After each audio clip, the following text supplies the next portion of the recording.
Margaret Calloway found it on her third night in Cimarron. She wasn't snooping. She'd gone to the barn for a lantern, that was all. But when she lifted the canvas in the far corner, her hand stopped. Her breath stopped.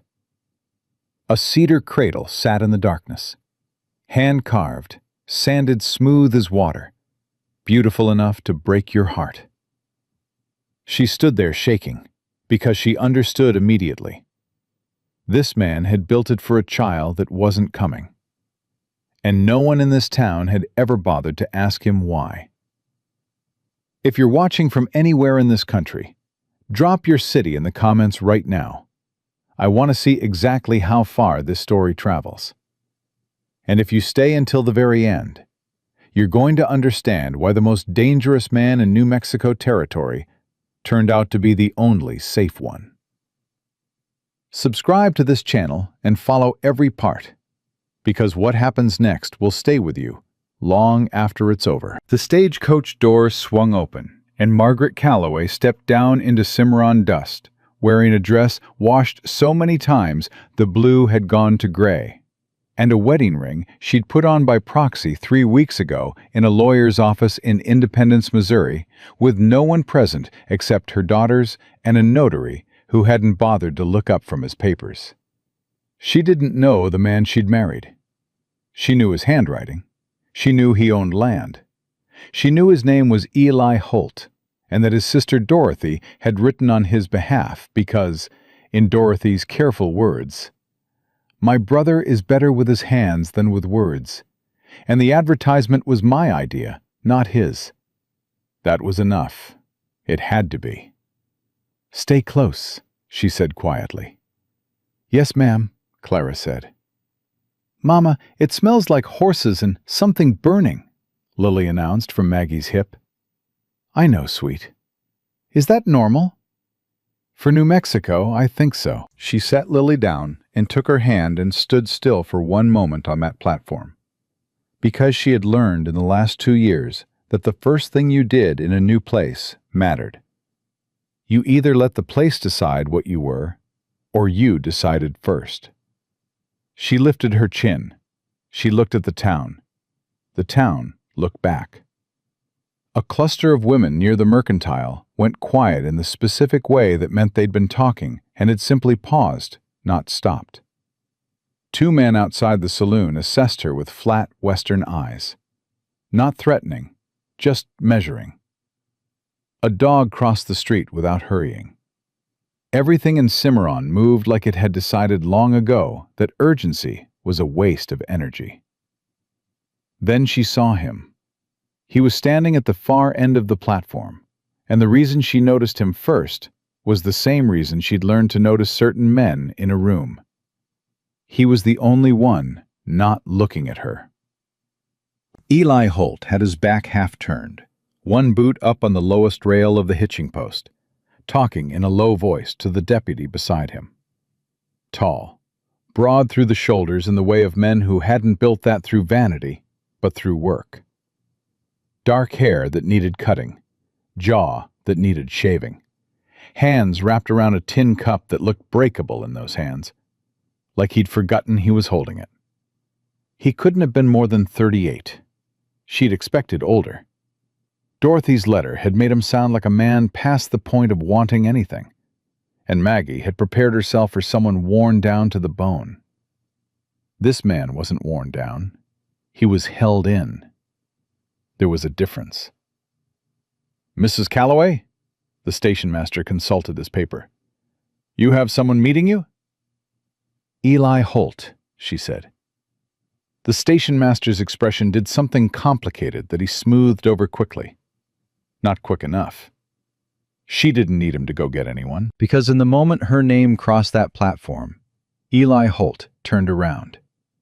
Their eyes met across 30 feet of open air, and Maggie had the precise, cold sensation of stepping onto river ice in early spring. The kind that might hold and might not, and you won't know until you're already committed. He said nothing. He handed the tin cup to the deputy, said something short, and walked toward her. Not fast, not slow. The walk of a man who had decided somewhere along the way that the world moved at whatever pace it moved at, and fighting that fact only wore you out. He stopped 6 feet away, looked at her, looked at Clara, looked at Lily. Lily looked back at him with a complete, unfiltered assessment that only 6-year-olds can deliver. Head tilted, eyes wide. A small person running a full inspection with no awareness that this might be impolite. "Mrs. Calloway," he said. Low voice, unhurried. "Mr. Holt." "These are your girls." "Clara," she touched her older daughter's shoulder. "And Lily." Clara nodded with the seriousness of a small diplomat. Lily stuck out her hand and announced, "I'm Lily Grace Calloway, and I'm 6 years old, and I can already read some words." Something moved across Eli Holt's face. Quick. Contained. He bent and shook her offered hand like she was a business associate whose time he respected. "Pleased to meet you, Lily Grace." "You're very tall." "I've been told." "Do you have horses?" "I do." "How many?" "Lily," Maggie said. "I'm gathering information, Mama." "4 horses," Eli said. 2 working, 1 old, 1 young, and still stupid.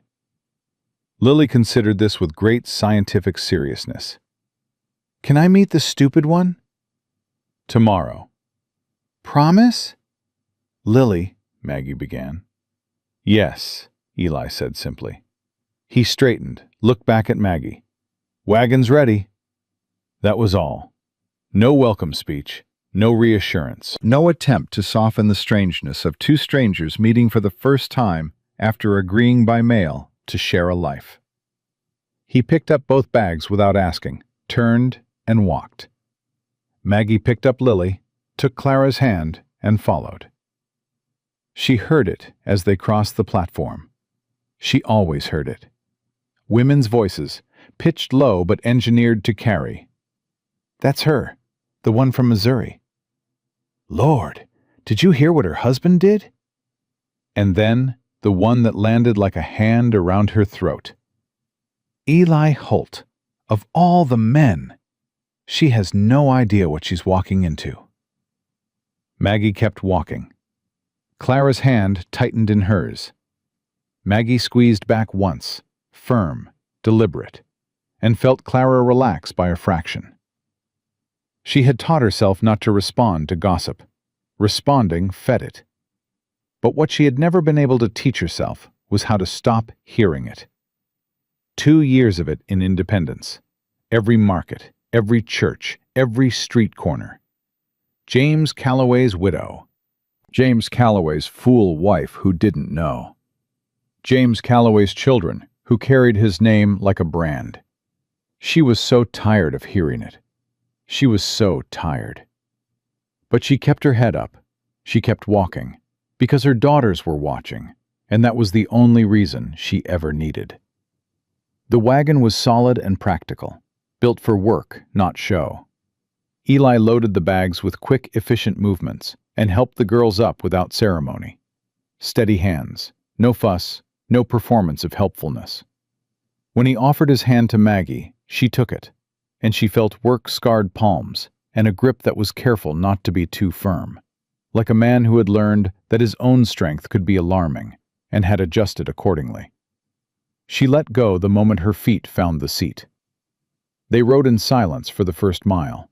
The land opened wide, mountains in the distance, blue and enormous.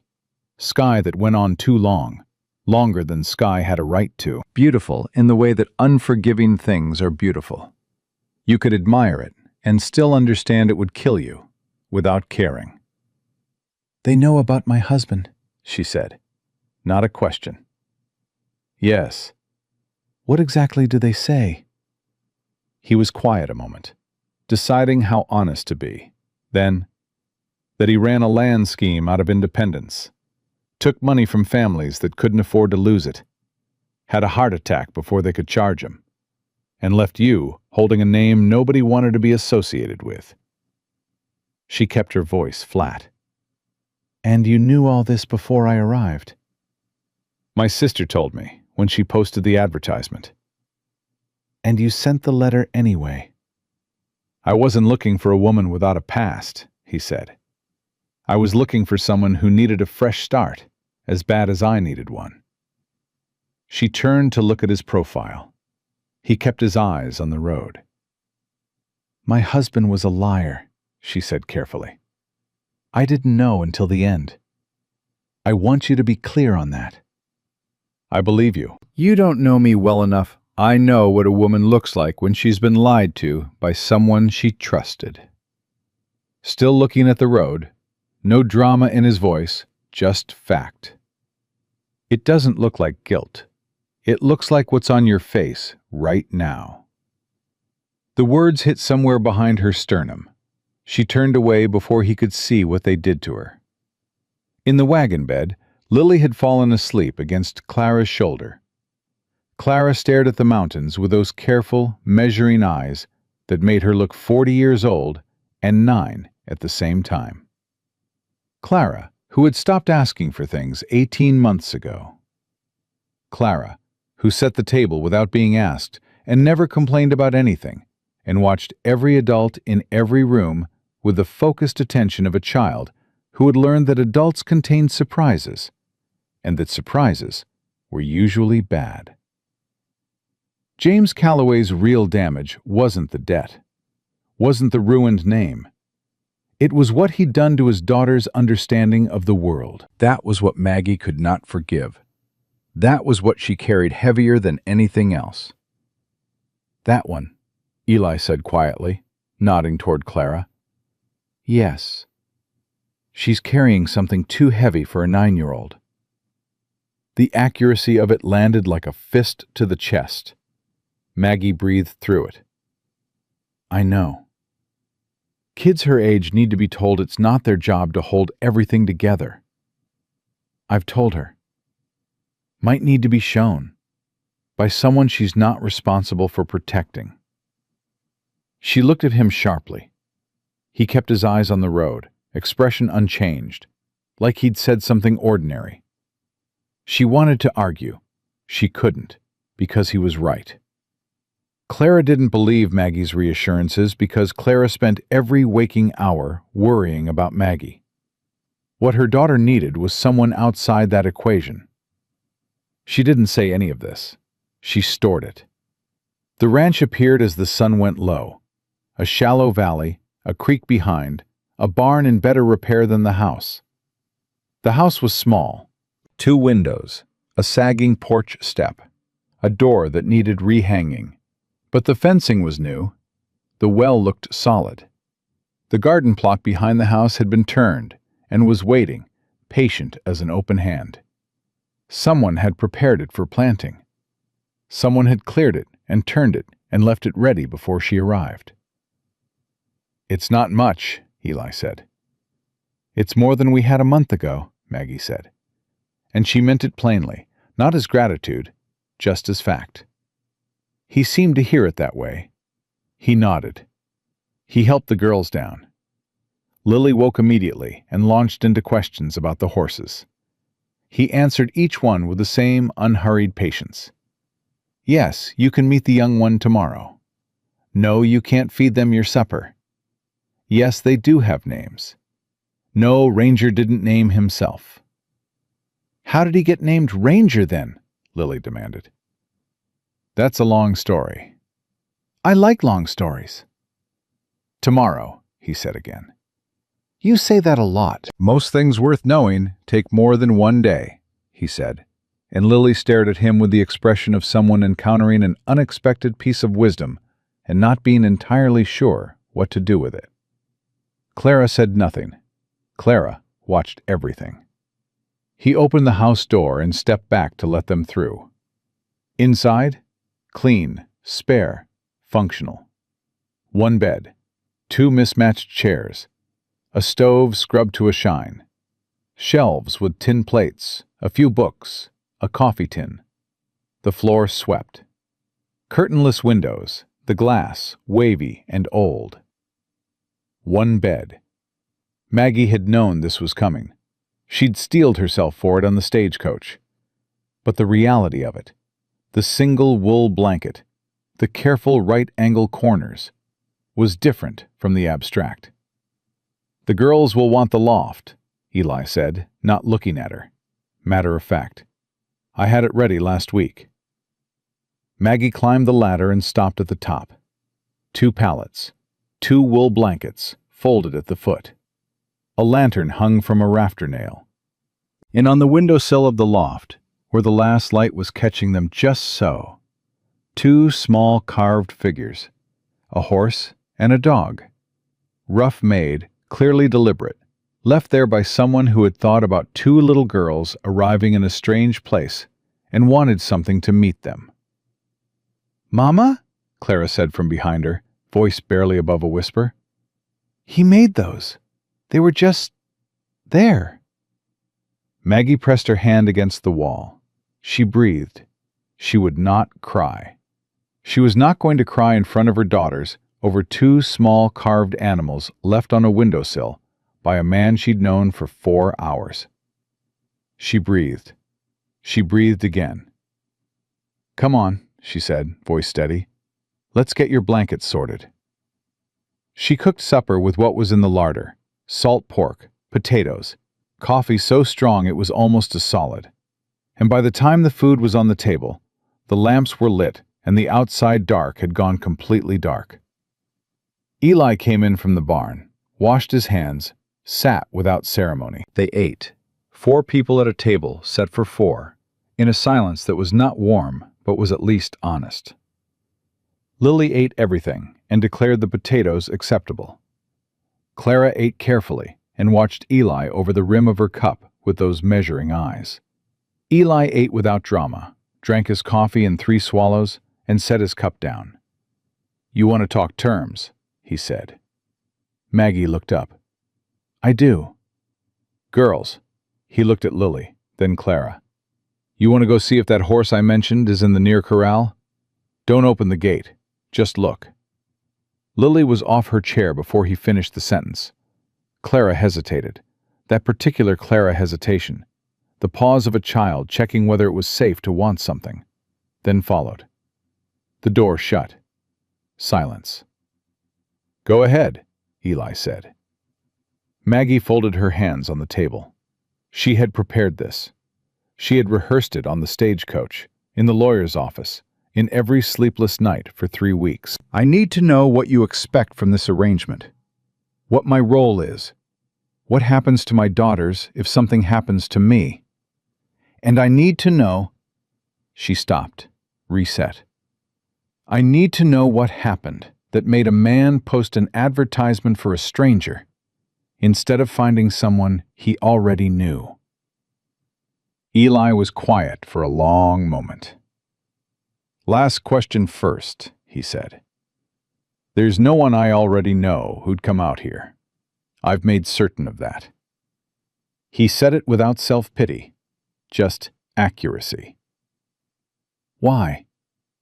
He picked up his coffee cup, found it empty, set it back down. "I made some choices people in this town didn't forgive. Not bad choices, but choices that cost me." His jaw tightened, once. "I'll tell you the full story when I trust you enough to tell it right. But the short version is, I have a dishonorable discharge from the United States Army, and there's a man in this town, Deputy Vance McAllister, who has been using that fact to call my character into question for 3 years while he quietly works to take this land." "Take it how?" "False debt claims, sheriff's notices based on testimony he's bought and paid for." His voice was level, but something moved underneath it, cold and certain. "My ranch sits on the only reliable water source in the Eastern Valley. He wants it. He's been patient, and he's been smart, and so far he hasn't managed it." The look he gave her was direct. "But he'll come after you. I want you to know that before he does." "Come after me how?" "He'll be kind. He'll be concerned. He'll tell you things about me designed to make you question whether you're safe here." Eli's eyes held hers. He'll offer you money, or help, or a way out. He'll frame it as looking out for you and your daughters. And is he right? Am I safe here? The question sat between them. Yes, Eli said. No hesitation, no performance. You are. How do I know that? You don't yet. You'll have to watch and decide. He paused. That's honest. She looked at him for a moment. She had sat across tables from men her entire life. She had sat across a table from James Calloway for 11 years and watched him lie to her with a smile on his face every single day and never seen it. She had told herself afterward that she simply wasn't good at reading people, that her instincts were broken, that she could not trust her own judgment. But something in her, something stubborn and battered and not quite dead, looked at Eli Holt across this plain wooden table and said, "This man is not lying to you right now." "There's something else," Eli said. His voice had changed. Quieter, more careful. She waited. In the barn, he looked at the table rather than her. Far corner, under a canvas. I started building it 4 years ago. A cedar cradle. He was quiet. I was going to be married. She came out here, heard what people said about me, and left inside of a week. I kept building it after she left. Another pause. Longer. I don't entirely know why. Stubbornness, maybe. Or I didn't want to let go of the idea that this place could be something besides just work and silence. Maggie sat very still. "I'm telling you because you'll find it eventually," he said. "And I'd rather it came from me." She said nothing for a moment. "What was her name?" He looked up, slightly surprised by the question. "Eleanor." "Did you love her?" "I thought I could." He was quiet. "I think I loved what she represented more than who she was. I didn't know her well enough for more than that." "And the cradle," Maggie said carefully. "You've kept it." "Under canvas," he said, "in the corner." He met her eyes. "I'm not a man who throws things away." Outside, Lily's laugh broke the night air, high and clear. Clara's voice followed, lower, surprised. And then silence again. Eli and Maggie both turned toward the window without thinking. "She laughed," Maggie said softly. Clara had laughed. "Horse probably did something stupid," Eli said. "She doesn't laugh much anymore." He looked at her then. Really looked. Not measuring, not assessing. Something different. Something that recognized what it was looking at because it had seen it in a mirror. "No," he said quietly. "I don't imagine she does." The silence that followed was different from the silences before it. Less empty. "I need to ask you something," Maggie said. "Ask." "Those carvings in the loft. The horse and the dog." He said nothing. "You put them there before we arrived." Still nothing, but she watched his jaw shift. "You thought about 2 little girls coming to a strange place," she said, "and you wanted there to be something there to meet them." Her voice was steady. She had worked hard to keep it steady. "That wasn't in any letter. That wasn't part of the arrangement. You just did it." Eli Holt looked at the table. A long moment passed. "Seemed like the right thing," he said finally. She nodded once. She stood, collected the plates, and began washing them at the basin. He stayed at the table, and she could feel him deciding whether to say something else or let it go. He let it go. That, she thought, was also the right thing. The girls came back in, pink-cheeked and trailing cold air. Lily announced that the young horse had sneezed directly on Clara's sleeve, and it was the funniest thing she had ever seen in her life. Clara, to Maggie's complete astonishment, agreed. She put them to bed, climbed the ladder with Lily drowsy in her arms, tucked blankets, kissed foreheads, listened to Clara's careful, even breathing until it deepened into sleep. She came back down. Eli was spreading his bedroll near the stove. He looked up. "You don't have to sleep on your floor," she said. "I know." "There's room." "I know." He said it without edge. "But we don't know each other yet, Mrs. Calloway, and I'm not a man who takes things that haven't been offered." He settled onto the bedroll, arms behind his head. "Good night." She stood in the center of that small room. A stranger's home. A stranger's floor. A stranger's tin cups and sparse shelves, and life built to accommodate one person, and now holding four. She lay down on the bed. Above her, her daughters breathed in sleep. Across the room, Eli Holt lay on his floor, with his eyes closed and his hands folded. A man who could have taken more than he did, and chose not to. She stared at the ceiling for a long time. She thought about a cedar cradle under canvas, about a man who kept building it after the woman he'd planned it for left him standing in the dust, about hands that carved small horses and placed them on windowsills for children who hadn't arrived yet. She thought about James Calloway, who had smiled at her every day and lied with every breath. She thought about the difference. She did not sleep for a long time, but for the first time in 2 years, what was keeping her awake was not fear of what tomorrow would bring. It was something she hadn't felt in so long, she almost didn't recognize it. Something that felt dangerously like the beginning of trust. And across the room, just before she finally closed her eyes, she heard Eli Holt's breathing deepen into sleep. Steady, even, present. And the sound of it, that simple human sound of someone nearby, filled a silence in her she hadn't known was still bleeding. Outside, the New Mexico night pressed against the windows. Inside, something fragile had been placed on a table between two people who had both lost everything. Neither of them knew yet whether it would hold. Morning came hard and fast in Cimarron, the kind of cold that didn't ask permission before it got into the cabin through every gap in the logs.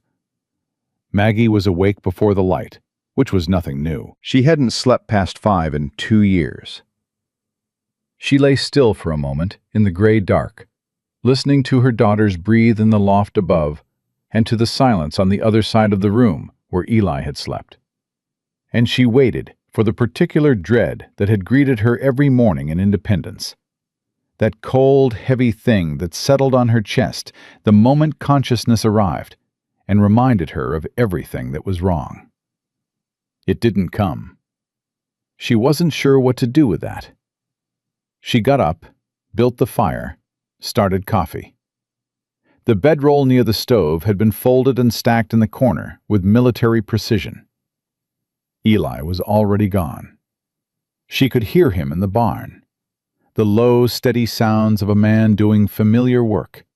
The particular rhythm of someone who had been doing the same tasks alone for so long, they'd become a kind of language he spoke only to himself. She stood at the window with her hands wrapped around a cup and watched the barn door and told herself she was not waiting for him to come back in. Clara appeared at the top of the ladder, hair loose, boots already on. "Mama." "Morning, baby." "Lily's still asleep." "Let her sleep." Maggie turned from the window. "Come have coffee." "I don't drink coffee." "Come have something warm and sit with me."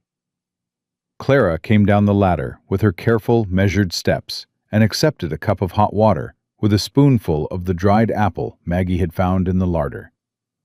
She sat at the table and wrapped both hands around the cup and looked at Maggie with those old eyes of hers. "He was already gone when I woke up," Clara said. "He works early." "Does that mean he was in here last night?" Sleeping on the floor? Yes. Clara thought about that. He gave us the only bed. He did. Another silence. Clara turned the cup in slow circles. Mama, is this going to be like last time? When we thought the Hendersons were going to let us stay, and then they didn't? The question landed like a stone dropped into still water. Maggie sat down across from her daughter. This is different. How? Because this is legal. This is a marriage. He can't change his mind the way the Hendersons could. But what if he wants to?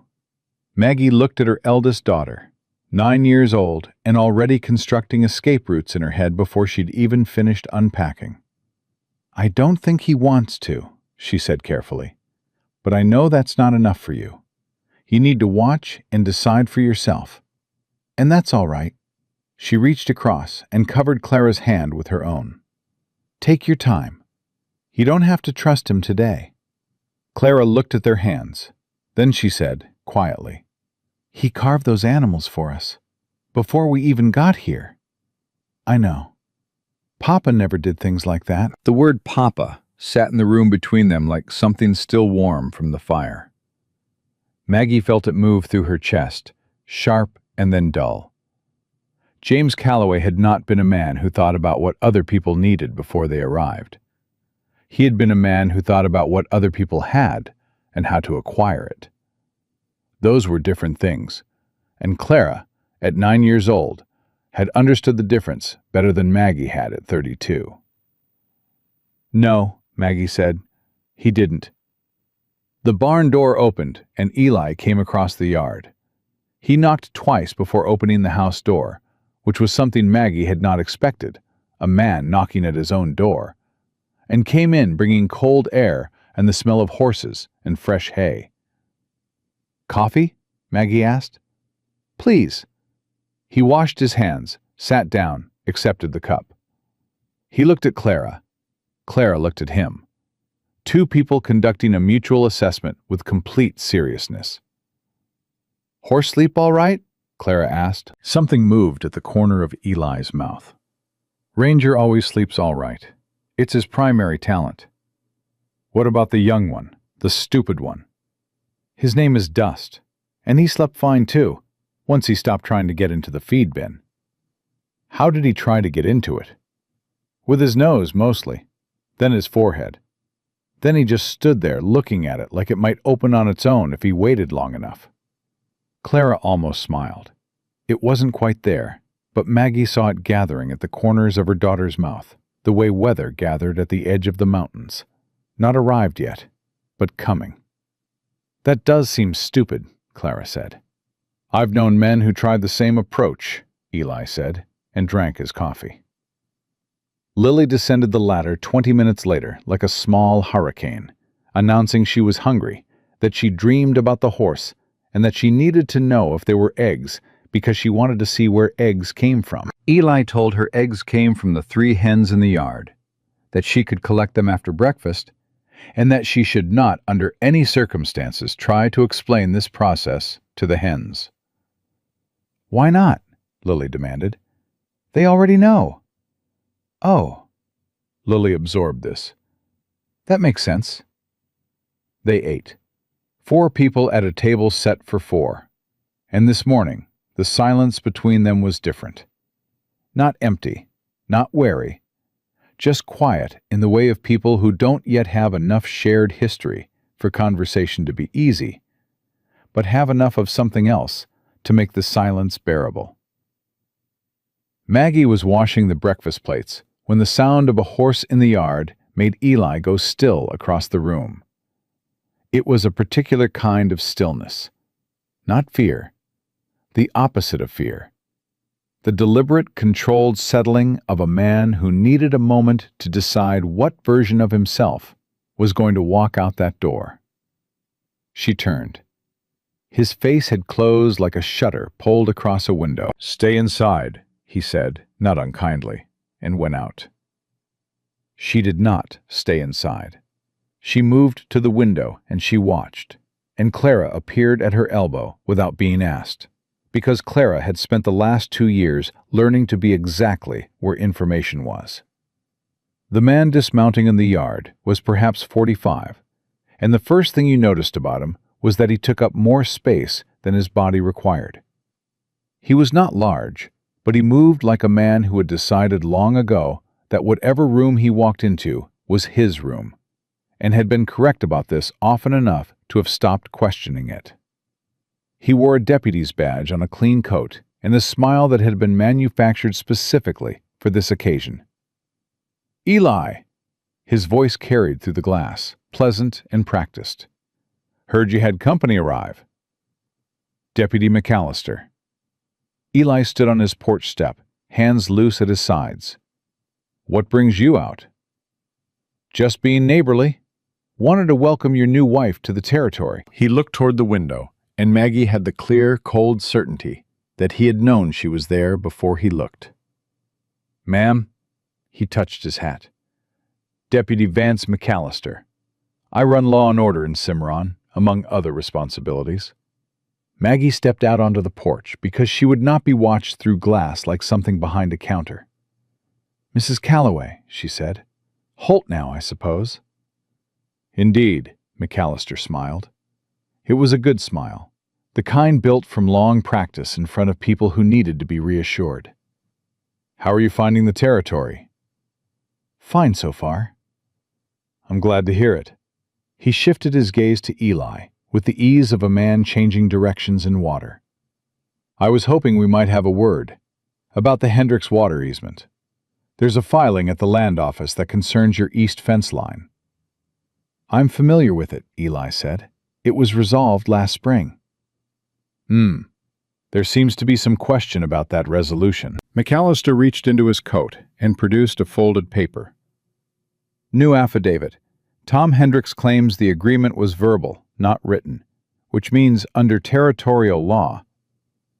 "I have the written agreement," Eli said. "Signed and witnessed." "Of course you do." The smile didn't waver. "I'm sure it'll all work out. I just wanted to make sure you were aware, given that you have—" His eyes moved to Maggie with a gentleness so deliberate it made her skin tighten. "Additional responsibilities now. A family to consider. It might be worth asking yourself whether a prolonged legal dispute is the best use of your resources at this particular time." The silence that followed was shaped. Maggie looked at McAllister and understood him completely in that moment. Not because he was doing anything dramatic, because he was doing nothing dramatic. He was standing in a yard on a mild morning and delivering a threat wrapped so carefully in concern that if you described this conversation to someone later, it would sound like a courtesy call. She had lived with James Calloway for 11 years.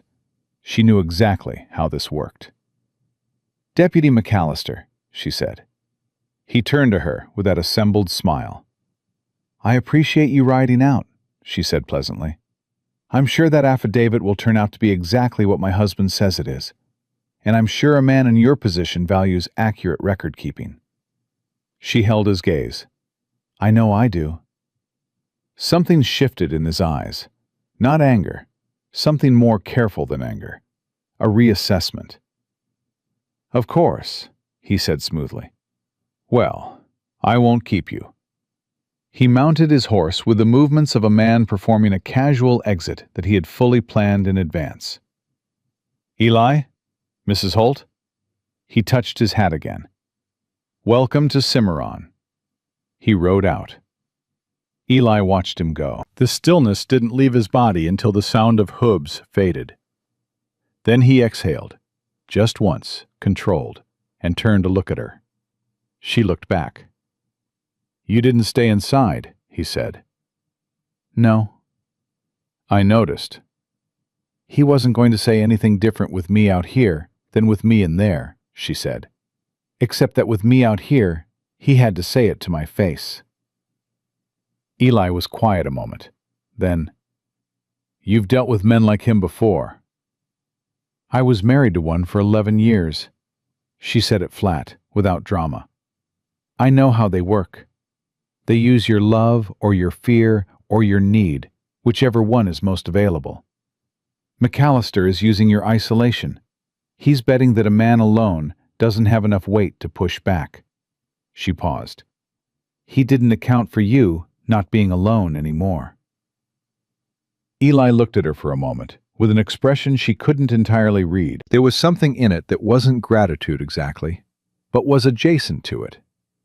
The specific look of a man who has been fighting something by himself for so long, he has forgotten what it feels like to have someone stand beside him. He didn't say anything.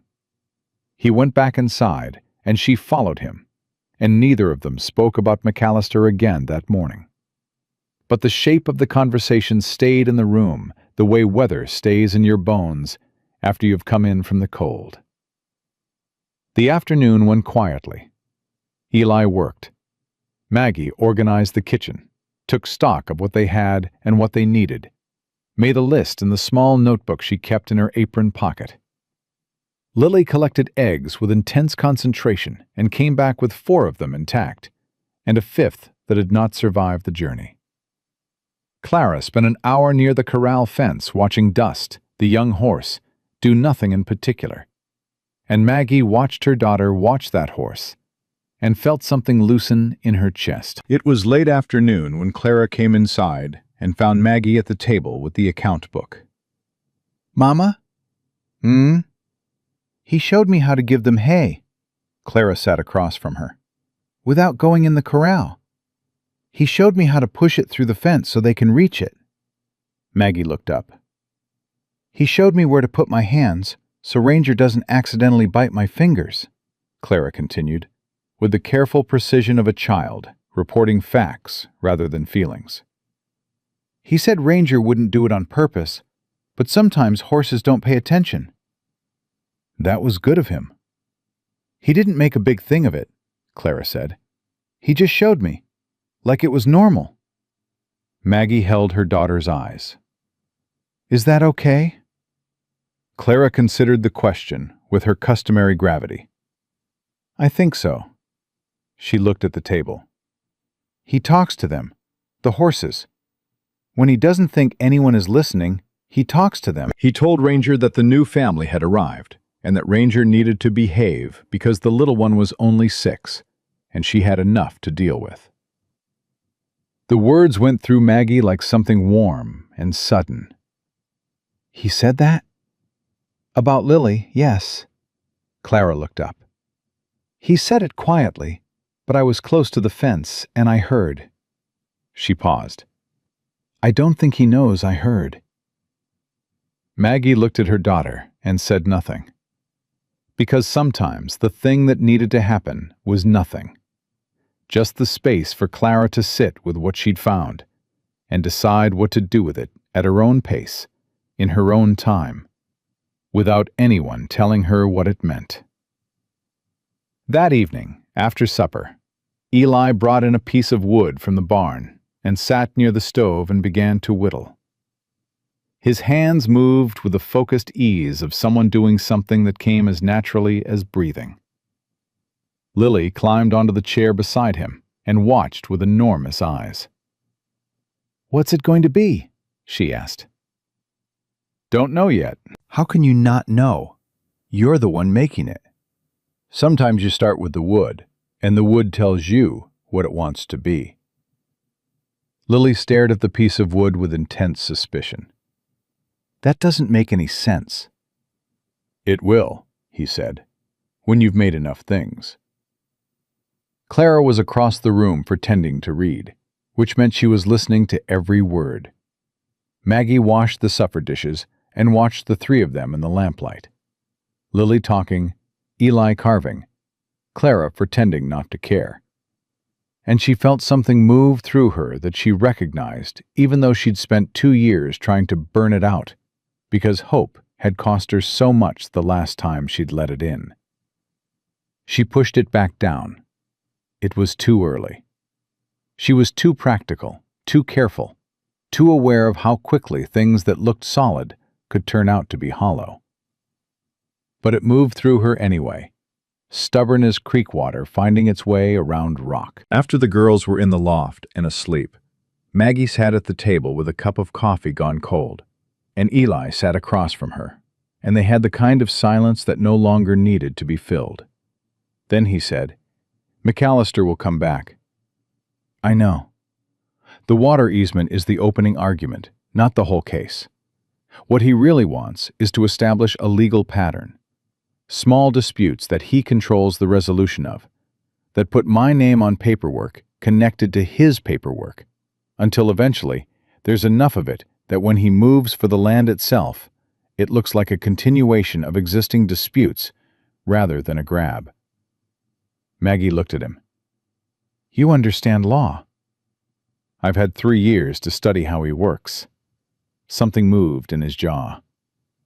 "I've watched him do it to 4 other families in this valley. Pick them off one at a time. They didn't have the money to fight or the standing to be heard." "You have standing?" "Some. Less since the discharge."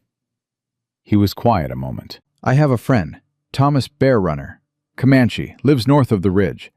He knows this land better than anyone alive, and he knows things about McAllister's land dealings that McAllister doesn't know he knows." He stopped, looked at her carefully. "I'm going to need to ride north and talk to him soon.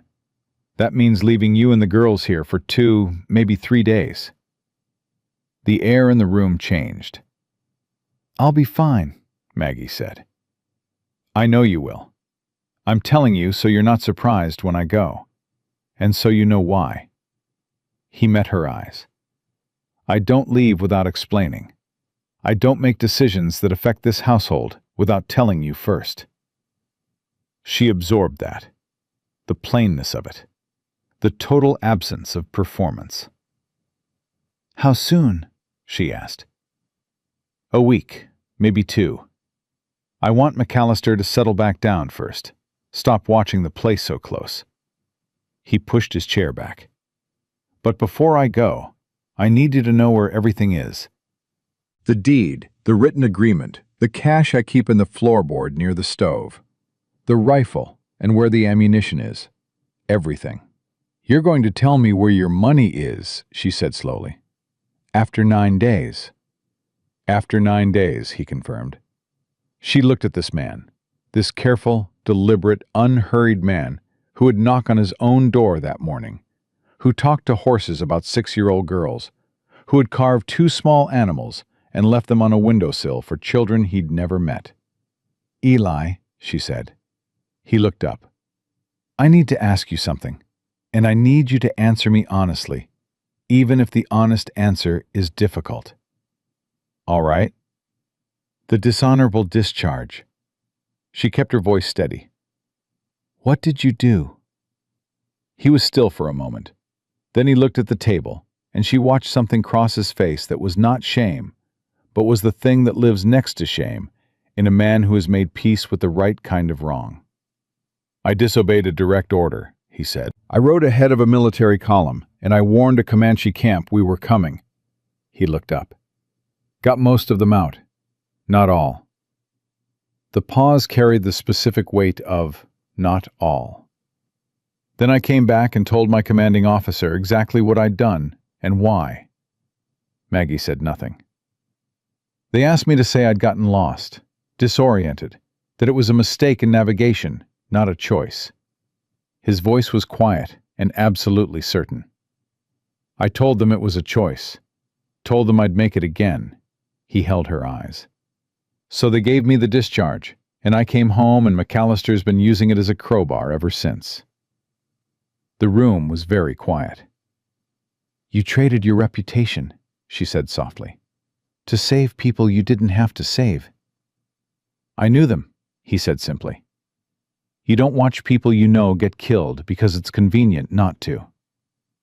Something shifted in Maggie Calloway's chest. Deep down, in the place that James Calloway had convinced her was broken beyond repair, the place that was supposed to know the difference between a man who would and a man who wouldn't.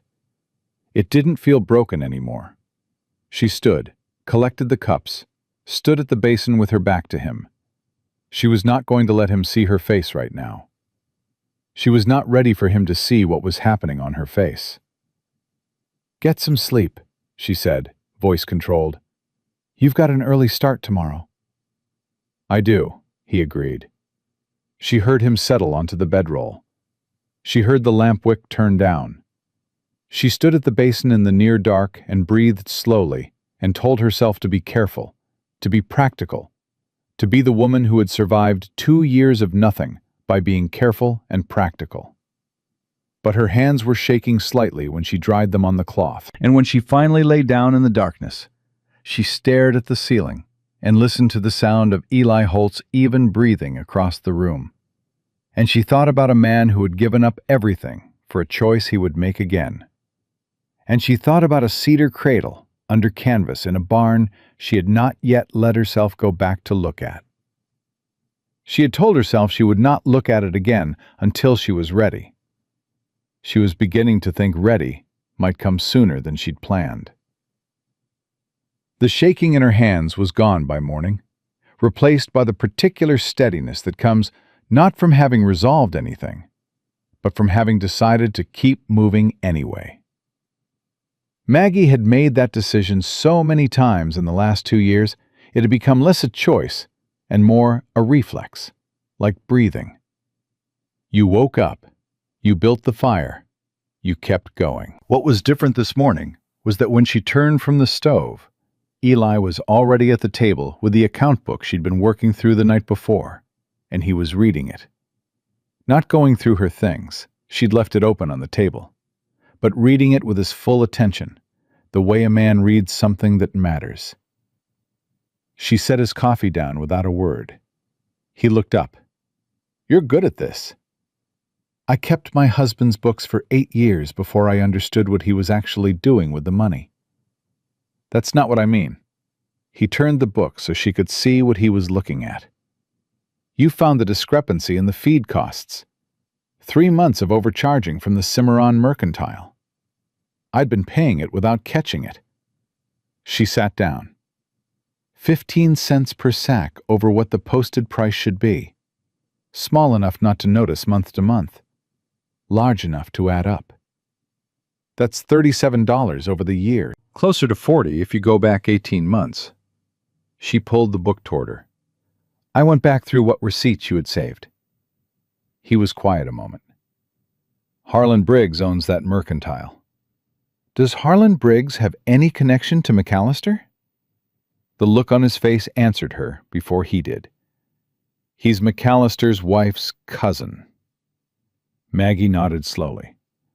"So, he overcharges you quietly, skims the difference, and if you ever push back, McAllister has a reason to step in on a dispute.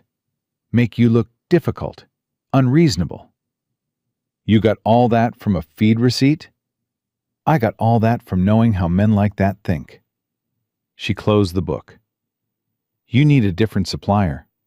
Or you need to walk into that mercantile with the posted price list and the receipts and make Harlan Briggs explain the difference to your face, publicly, in front of whoever happens to be shopping."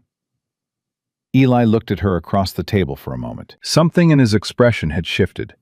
Not dramatically, just a degree, the way a door that has been shut a long time shifts when something on the other side finally applies the right kind of pressure.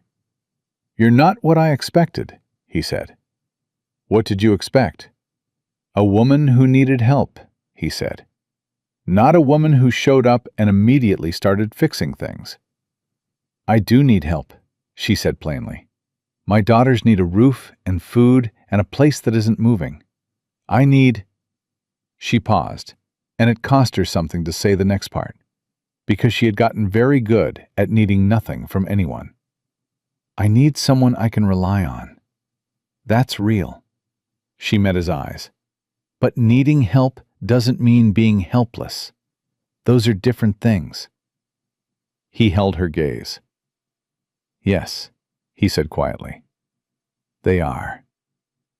Lily appeared at the top of the ladder and announced she was awake and hungry and have Eli already fed Dust because she wanted to help feed Dust. Eli told her Dust had been fed, but that there was still the matter of the hens if she was interested.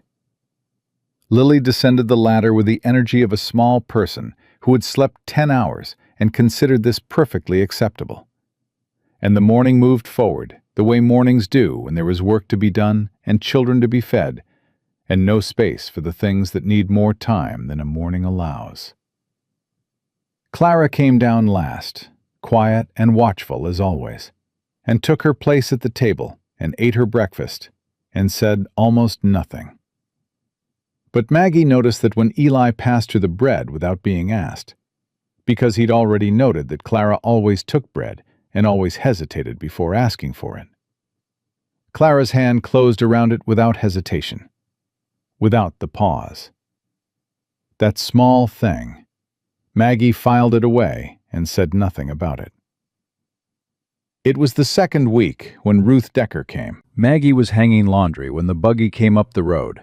A good buggy, the kind that announced its owner's position before the owner had to say a word. The woman who stepped down was perhaps 50, dressed in the careful way of someone who had come from nothing and wore their current circumstances like armor. Her face was pleasant, and her eyes were not.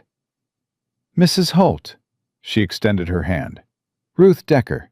My husband runs the bank in Cimarron. I've been meaning to come welcome you to the territory." Maggie dried her hands on her apron and shook. Ruth's grip was precise. The grip of a woman who had learned exactly how firm was appropriate and practiced it until it was automatic. "Mrs. Decker, would you like coffee?" "I wouldn't want to impose. It's already made." They sat at the table, Maggie and Ruth Decker, and Maggie poured coffee and waited while Ruth arranged herself in the chair with the small adjustments of a woman about to deliver a prepared speech and trying to make it look spontaneous. "I'll be honest with you," Ruth said. In Maggie's experience, that sentence was almost always the beginning of a dishonesty. But she kept her face open and her hands still and said, "Please." The women in town, the ones who matter, the ones who have established families and standing, they're willing to give you a fair chance, a clean start. But there are concerns. Ruth wrapped both hands around her cup. About Eli, about what it means for you and your daughters to be associated with his situation. His situation. The discharge, the ongoing disputes with the deputy, Ruth paused, choosing her next words with the precision of a woman who had been thinking about this conversation for days. The questions about his temperament. His history of conflict. "What history of conflict?" Maggie asked, pleasantly. "He's had disagreements with half the established ranchers in this valley, over water rights that belong to him, over his version of where those rights begin and end." Ruth's eyes held hers. "I'm not saying he's a bad man. I'm saying he's a difficult one. And a woman in your position, alone, with children, no family nearby, reputation already." She stopped herself just short of the word she'd been building toward, which was the most honest thing she'd done since arriving. Already complicated. You need alliances, Mrs. Holt. Friends.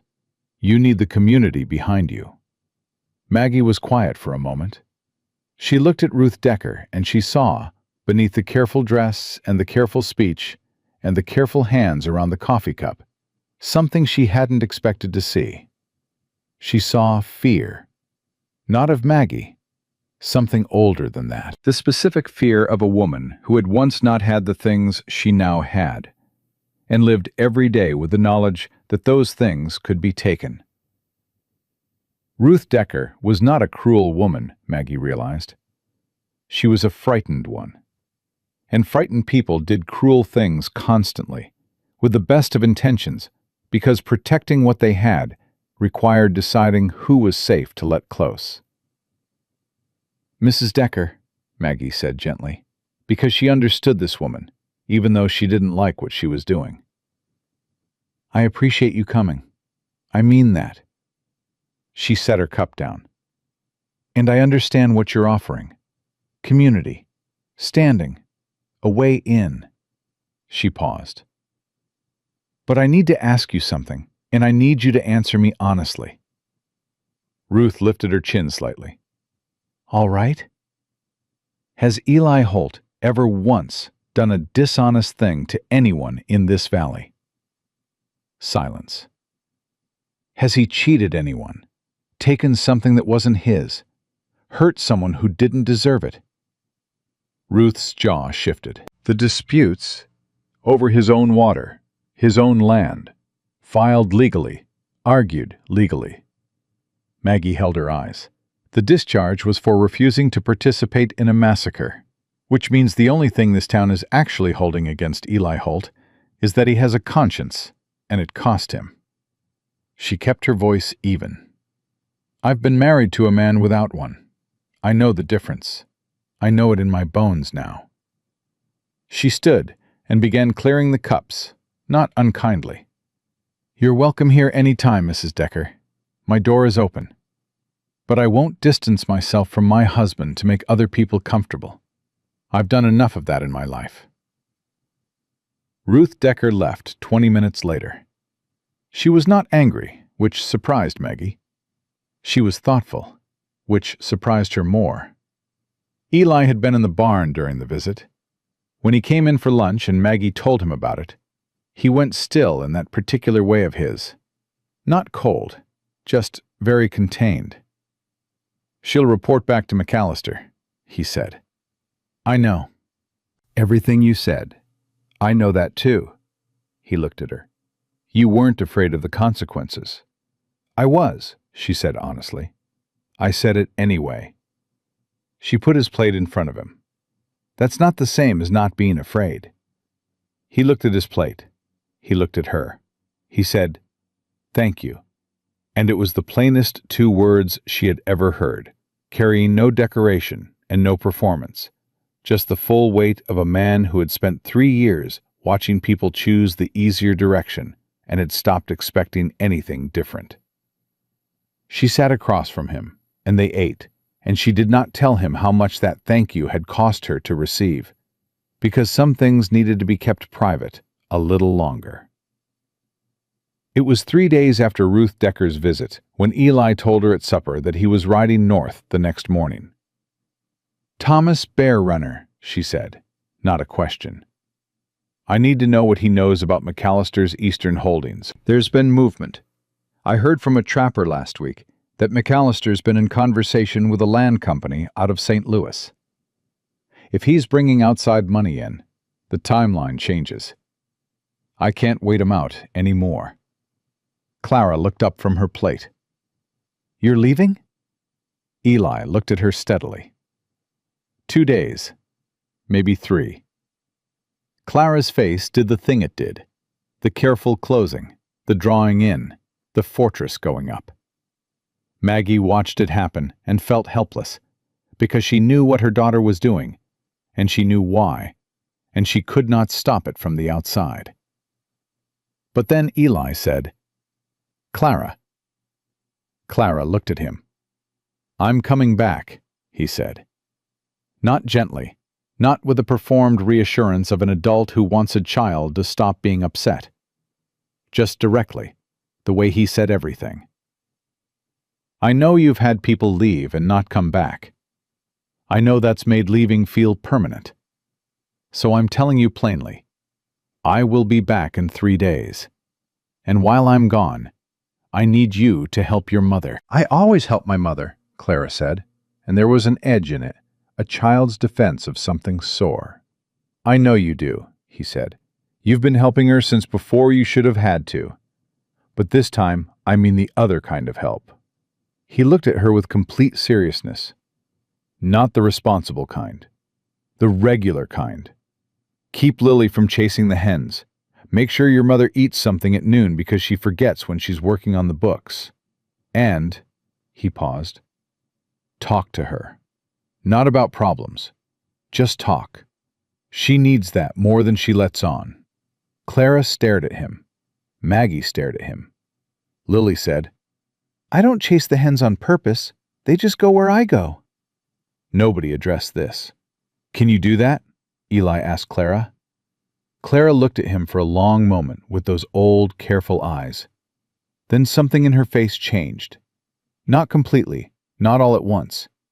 But something shifted, And what came through in the space it left was not trust exactly, not yet, but the willingness to consider it.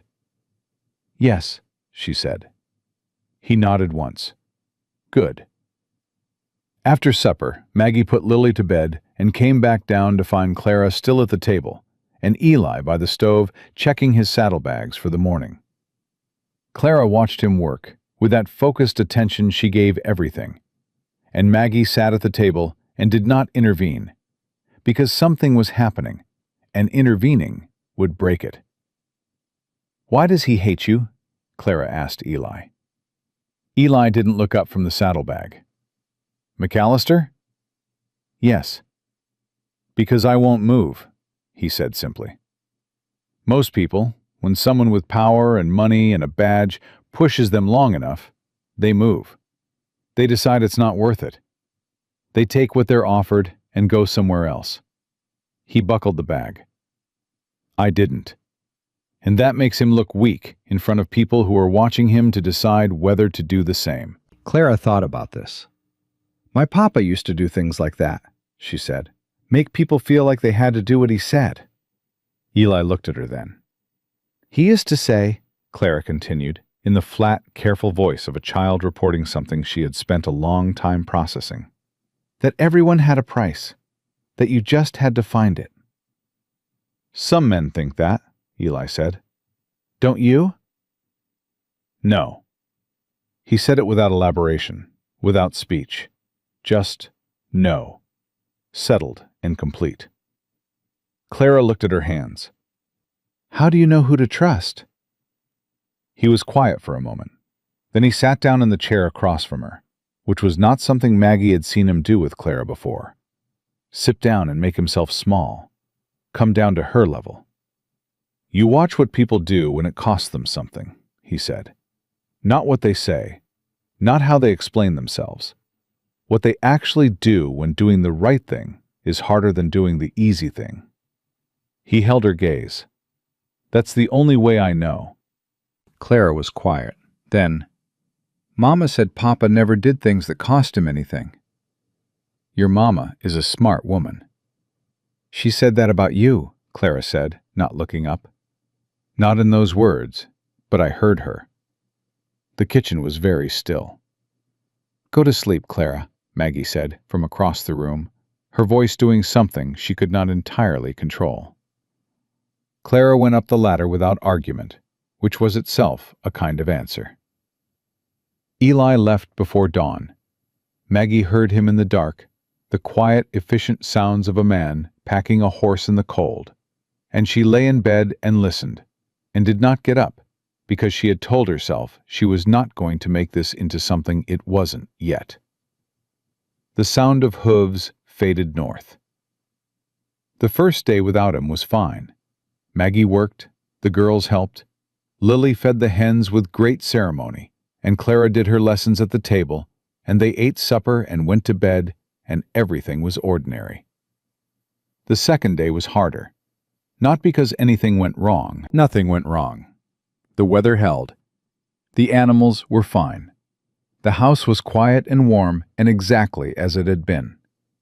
But the absence of him, the specific, shaped absence of a person whose habits had already become part of the texture of a place, sat in the room like something tangible. She caught herself listening for the barn door in the morning. She caught herself setting 4 places at the table before she remembered. She caught herself at the basin in the evening, standing with her hands in the water and staring at nothing, and understanding suddenly, clearly, with the precision of something she had been not knowing for 2 weeks, that she was in trouble. Not the bad kind. The kind that comes when something you decided not to want turns out to be something you want so much that deciding doesn't help anymore. She dried her hands. She stood very still. Then she took the lamp and she went out to the barn. She had known she was going to do this eventually. She had known it since the first night. She unhooked the lamp from the post inside the door, and she walked to the far corner and she lifted the canvas. The cradle was exactly as she'd found it the first night. Cedar, hand-sanded, beautifully made. the kind of object that carries in it the full weight of the intention behind it. But now she looked at it differently. Now she knew about Eleanor, who had left. She knew about the dishonorable discharge. She knew about 3 years of McAllister, and a man who had kept working, and kept building, and kept showing up to a life that had given him very little reason to keep showing up. She crouched down beside it and ran her hand along the edge the way Clara had run her hand along the fence rail. Tentative at first, and then with full intention. Eli Holt had built this for a future that hadn't arrived yet. Had kept building it after the person he'd imagined for that future walked away. Had covered it with canvas, but not thrown it away because he was, as he had said, not a man who threw things away. She thought about James Calloway, who had thrown everything away and smiled while doing it. She thought about the sound of a horse going north before dawn. She stayed there in the barn with her hand on the cedar cradle for a long time, and she let herself feel it, all of it, the fear and the wanting and the grief for the years she'd lost, and the terrifying, fragile, stubborn thing that kept insisting on being felt despite every practical reason she had given it not to be. She didn't cry. She had said long ago that tears were a luxury she couldn't afford, and she still believed that, mostly. But she stayed there a long time, and when she finally stood and covered the cradle again and went back inside, she was different in some small way she couldn't have named but could absolutely feel. On the 3rd day, late afternoon, she heard hooves in the yard. She was at the table with the account book when Clara appeared at the door, with a look on her face that was trying hard to be neutral and not quite managing it. "He's back," Clara said. Maggie looked up. "He's back, and there's someone with him," Clara continued. "A man. Native. He's—" She paused. "He's looking at the house, like he's deciding something." Maggie closed the account book. She stood. She straightened her apron. She went to the door and opened it and stepped out onto the porch. Eli was dismounting in the yard. Beside him, on a dark horse, sat a man perhaps 60 years old, with a face like carved flint, and eyes that missed absolutely nothing. He looked at the house. He looked at the porch. He looked at Maggie standing on it, with her hands clasped in front of her and her chin level. Then he looked at Eli. "This is her," he said. Not a question. "This is her," Eli confirmed. Thomas Bearrunner looked back at Maggie with the particular penetrating attention of a man who has spent a lifetime reading situations that other people missed. And he took his time about it. And she held his gaze and did not look away, because she understood instinctively that looking away would mean something she did not intend. Finally, he said, "She'll do." Eli's mouth moved in what was almost a smile. "I thought so. What did McAllister do while you were gone?" "I'll tell you inside," Maggie said. "Come in. There's coffee." Thomas Bearrunner looked at her for another moment. Then he dismounted with the ease of a man who had been on and off horses his entire life, and he walked toward her porch. And something in his bearing as he came told her that whatever he and Eli had ridden back with, it was significant. The fight for this land was not over. It was, she was beginning to understand, just now becoming real. But Eli was back. He was standing in her yard, looking at her with that contained, careful look of his, and she met his eyes across the distance, and she saw in them, just briefly, just for a moment, the same thing she had been sitting alone with in a barn the night before. Neither of them said a word about it. They didn't need to. Not yet. But it was there. It was real. And it was not going away. Thomas Bearrunner drank his coffee the way he did everything else, without hurry, without waste, with the full attention of a man who had decided long ago that partial attention was an insult to whatever was in front of him. He sat at the table, and he looked at the account book Maggie had left open. And he looked at the list she'd made of McAllister's movements during the 3 days Eli had been gone. And he did not speak for a long time. Lily watched him from across the table, with the unblinking focus she usually reserved for things she was trying to understand through sheer observation. Clara sat close to Maggie, not quite touching, but close enough that Maggie could feel the warmth of her. "He came twice," Thomas said finally, looking at the list. "The first day and the third," Maggie confirmed. "First time he brought the affidavit again. Said he needed Eli's signature on an acknowledgement of receipt. I told him Eli was away on ranch business, and he could come back when Eli was home." "He accepted that?" "He didn't like it, but he accepted it." She paused. "The second time he didn't bring paperwork. He brought a woman from town. Introduced her as the wife of the territorial land assessor. Said they were doing a courtesy call. Wanted to see the property." Eli looked up from his coffee. "He brought a land assessor's wife?" "He wanted eyes on the property with someone official, adjacent to document whatever they saw. I invited them in for coffee, and I sat them at this table, and I talked about the weather and the garden, and how well the hens were laying for 45 minutes until they gave up and left." Thomas Bearrunner made a sound that might have been a laugh. It was brief and contained, and it transformed his face for just a moment into something younger. 45 minutes of hens. "I can talk about hens for considerably longer than that, if the situation requires it," Maggie said. Eli was looking at her with that expression she was learning to read, the one that wasn't quite a smile, but lived in the same neighborhood. He looked away before she could look at it too long. "What did you find?" she asked him. He set down his cup. He and Thomas exchanged a look, the kind between people who have known each other long enough to conduct full conversations in a glance. "McAllister's been corresponding with a land company called Meridian Holdings," Eli said. "Based in St. Louis. They've been buying up water rights across 3 territories: New Mexico, Colorado, Arizona. Small purchases, individual deals. Nothing that looked like a pattern until you laid them all out together." "Thomas has contacts," Maggie said, understanding. "Thomas has been watching this longer than I have," Eli said, and the respect in his voice when he said it was the unself-conscious respect of a man who knew the difference between his knowledge and someone else's, and didn't feel diminished by the comparison. Thomas leaned forward. "Meridian Holdings is not a land company. It is a front.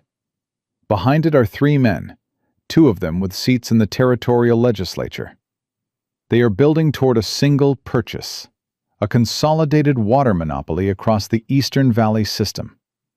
Every small acquisition McAllister has made in the last 4 years feeds into it." He looked at Maggie directly. "Your husband's land is the last piece." The kitchen was very still. "If they get this property," Maggie said slowly, "they control the water for how many families?" "Every farm and ranch that relies on the Eastern Creek system," Eli said. 30, maybe 40 families. McAllister could charge whatever he wanted for access. Drought year, they'd have no choice but to pay. "Or sell," Thomas said, "at whatever price he offered." Maggie sat back. She looked at her hands on the table. She thought about 30 families. She thought about women waking up in the morning and building fires and feeding children in houses that had taken years to build, not knowing that the water under their land was already spoken for by men in St. Louis who had never set foot in New Mexico territory. She thought about James Calloway's land scheme and the families in Independence who had lost everything to it. People she had looked in the face afterward when she went to the market. People whose eyes had done something complicated when they saw her coming. She had spent 2 years carrying the weight of what her husband had done to strangers. She was not going to sit at a table and let something similar happen and do nothing about it. We need to expose it, she said. Yes, Eli said.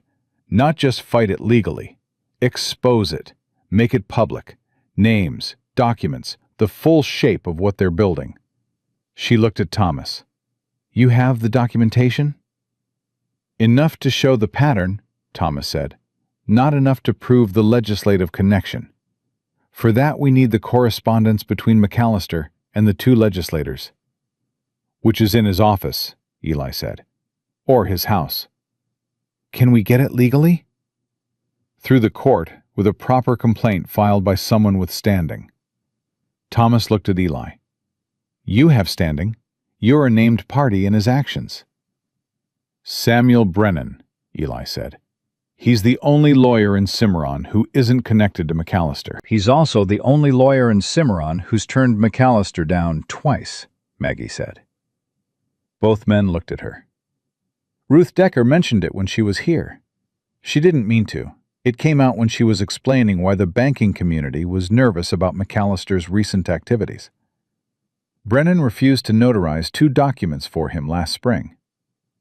Thomas looked at Eli. She listens well. She does, Eli agreed. I'm in the room, Maggie said, without heat. We know, Thomas said, and this time the not-quite laugh was clearer. He looked at her with an assessment that was different from McAllister's assessment, different from Ruth Decker's. The assessment of a man deciding not whether she was dangerous, but whether she was real. Eli tells me you have a dishonorable discharge of your own. She looked at him. I beg your pardon? Your reputation, in Missouri. He says it was your husband's crimes laid on your name. Thomas held her gaze. A punishment for someone else's choices delivered to you because you were convenient and couldn't fight back. He paused. I know something about that kind of discharge.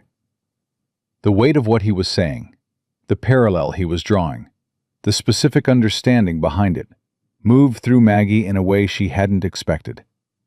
She looked at this man across her kitchen table, and she saw, beneath the flint exterior and the careful eyes, the same particular exhaustion that she recognized in Eli, in Clara, in herself. The exhaustion of someone who had been assigned a story they hadn't written and had spent years either fighting it or carrying it. Yes, she said quietly. That's exactly what it was. Thomas nodded once, as if something had been confirmed. He finished his coffee and set the cup down, with the precise finality of a man ending one part of a conversation and beginning another. I'll ride to Brennan's office in the morning, he said. Alone. McAllister doesn't watch me the way he watches Eli. I don't exist in his accounting of threats. Something in his voice on the word accounting was dry as August grass. That has occasionally been useful. After Thomas settled into the barn for the night, Maggie and Eli sat at the table alone for the first time in 3 days. The girls were asleep. The lamp was low. The house had settled into its nighttime quiet. The particular silence of a building that has had people in it long enough to stop feeling empty. You should have told me before you left, she said. The full scope of it. The Meridian connection. I didn't know the full scope until I talked to Thomas. You knew more than you told me. He was quiet. Yes. Why? He looked at his hands on the table. Old habit. When you've handled everything alone long enough, you... He stopped, started again. It didn't feel like protecting you. I know that's how it landed. It landed like not trusting me. I know. He met her eyes. I'm sorry. She held his gaze. She was waiting, she realized, for the follow-on, the justification, the gentle reversal, the way James Calloway used to apologize, and then spend the next 10 minutes explaining why the apology was actually unnecessary. It didn't come. Eli said, I'm sorry, and stopped. The way a man stops when he means the thing he said and doesn't feel the need to renegotiate it. Don't do it again, she said. I won't. I can handle the truth, Eli. I've demonstrated that. You have. He looked at her with that steady, gray-eyed directness. You've demonstrated about 15 things I didn't think I was going to have in this arrangement. She felt the words land in that place behind her sternum that kept receiving things she wasn't ready for. She kept her face even. What did you think you were going to have? Someone competent, he said. Someone honest. Someone who would keep the household running and treat the work with respect. He paused. I didn't think I was going to have someone who sat a land assessor's wife down and talked about chickens for 45 minutes while taking a full inventory of everything she noticed. Or someone who found a billing discrepancy I'd been paying for 18 months in 40 minutes. Another pause, longer, and she could see him deciding how far to go. I didn't think I was going to have someone the girls trusted, particularly Clara. Clara doesn't trust you yet, Maggie said carefully. Not completely. No, but she's deciding to. That's different from just accepting a situation. He looked at the table. It's more than I expected. She was quiet a moment, then, What happened to your mother? He looked up, slightly surprised by the direction. You know how to be in a house with children, she said. Not just around them. In a house with them. You know to knock on your own door. You know to answer Lily's questions like they matter. You knew Clara was caring too much before I told you. She held his gaze. That's not instinct. That's something learned. He was quiet for a long moment. She left when I was 9, he said finally. She didn't have a good life with my father. She made a choice. He said it without bitterness, but without exoneration either. The flat, honest tone of a man who had processed something fully enough to report it accurately. I raised my brother for 4 years before my father's sister took us in. He was 5 when she left. He was small, and he was angry, and he didn't understand any of it. What happened to him? He's in Texas now, has a ranch, 3 kids, writes me twice a year. A pause. He doesn't like to talk about those 4 years. I don't push him. Maggie thought about that. About a 13-year-old boy learning to be the person who knocked on doors and answered questions and noticed when someone was carrying too much. Learning it not because someone taught him, but because a 5-year-old needed him to. You've been the responsible one your whole life, she said. Someone had to be. Yes, she said softly. Someone always does. He looked at her. She looked at him. And in the lamplight, across the plain wooden table, something that had been building for 3 weeks simply arrived, unannounced and undeniable, like water that has finally found the crack it's been working toward. Neither of them moved. Maggie, he said, and it was the first time he'd used her given name, and the sound of it in his voice was different from every other voice that had ever said it. Don't, she said, not unkindly. Not yet. He held her gaze. All right. It's not... She stopped, gathered herself. I need more time. Not because I doubt it, because the last time I trusted something that felt this certain, I spent 11 years paying for it. And I need to be sure that what I'm seeing is what's actually there, and not what I want to be there. That's fair, he said. No argument, no pushing, no performance of patience that was actually impatience in costume. You're not going to tell me I'm wrong to be careful. No. James always told me I was wrong to be careful. He called it distrust. He made it sound like a character flaw. It's not a character flaw, Eli said. It's evidence that you learn from experience. He stood, collected the cups, rinsed them at the basin with his back to her. I'm not going anywhere, Maggie. We're here. We have time. She watched his back. She watched his hands in the basin. She thought about cedar and canvas, and a man who kept building things even when there was no one left to build them for.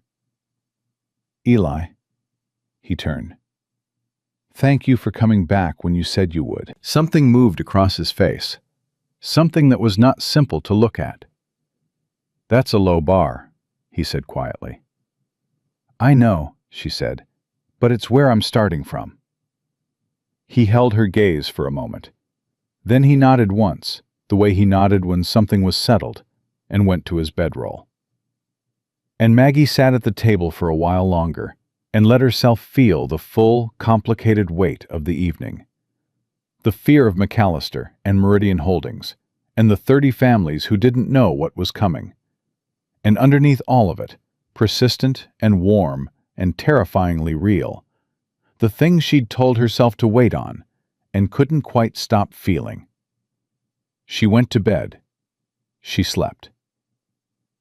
The next days moved with a particular velocity of a situation that is past the point of anticipation and entered the territory of action. Samuel Brennan came to the ranch on a Tuesday, having ridden out himself rather than waiting for them to come to him, which told Maggie something about what Thomas had said to him. He was a thin man of 60, with ink-stained fingers and the precise, careful speech of someone who chose every word deliberately and expected the same courtesy in return. He sat at the table and he listened. Eli laid out the Meridian Holdings connection. Thomas produced his documentation. Maggie presented the billing records from the mercantile and her written account of McAllister's visits during Eli's absence, including the land assessor's wife and the 47 minutes, she had revised her original estimate upward, of deliberate misdirection. Brennan read everything without comment. He had a way of reading that made you feel each document was receiving individual consideration rather than being processed in bulk. When he finished, he took off his spectacles and looked at them all. "This is enough to file," he said. "The billing records alone establish a pattern of coordinated financial pressure. Thomas's documentation shows the land acquisition timeline.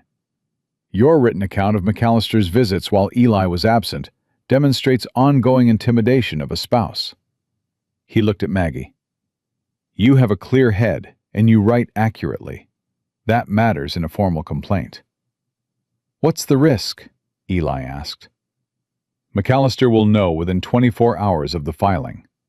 He has someone in the land office." Brennan said it without drama, just fact. "He will escalate. Whatever he's been doing carefully up to now, he will stop doing carefully." "He'll come at us directly," Maggie said. "He'll come at you directly," Brennan said, looking at her. "He already assessed you as the vulnerability. Ruth Decker's visit was his idea, not hers. He told her you were a desperate woman who needed friends and that she'd be doing a kindness." He paused. "Ruth reported back that you were not what she'd expected. She told her husband. Her husband told Brennan at the bank." The dry precision in his voice suggested he found this chain of intelligence both useful and somewhat absurd. "McAllister revised his assessment. He now considers you an obstacle." "Good," Maggie said. Brennan looked at her over his spectacles. "Mrs. Holt, being considered an obstacle by a man like McAllister is not a comfortable position." "I've been in uncomfortable positions," she said. "I'd rather be an obstacle than invisible." Something shifted in Brennan's expression. He put his spectacles back on. "I'll have the complaint drafted by Friday," he said. "I'll need both your signatures and Thomas's sworn statement, and I'll need Eli to locate every original document related to the water easement dispute. Everything. If it exists, I want it." "It exists," Eli said. "All of it." "Then we have a case." Brennan stood. He looked at Eli. "You should know, this will take months. It will be expensive and it will be loud, and McAllister has friends who will try to make it unpleasant for your family in ways the law doesn't easily address." "We know," Eli said. Brennan looked at Maggie. And you're prepared for that?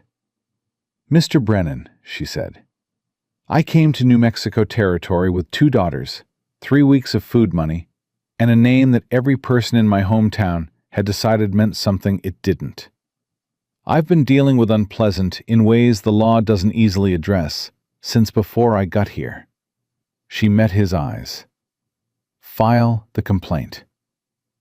After Brennan left, the 3 of them sat for a moment, in the particular quiet of people who have just committed to something that cannot be uncommitted.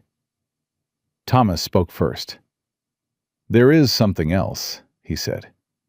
Eli looked at him. McAllister's man at the land office. I know who it is. Thomas was careful, choosing his words. It is not who Eli thinks it is. Then who? Eli asked. Thomas looked at the table. Your neighbor to the north, Franklin Hess.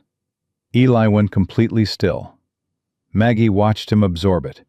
The particular physical quality of learning that someone you considered a safe quantity has been something else the whole time.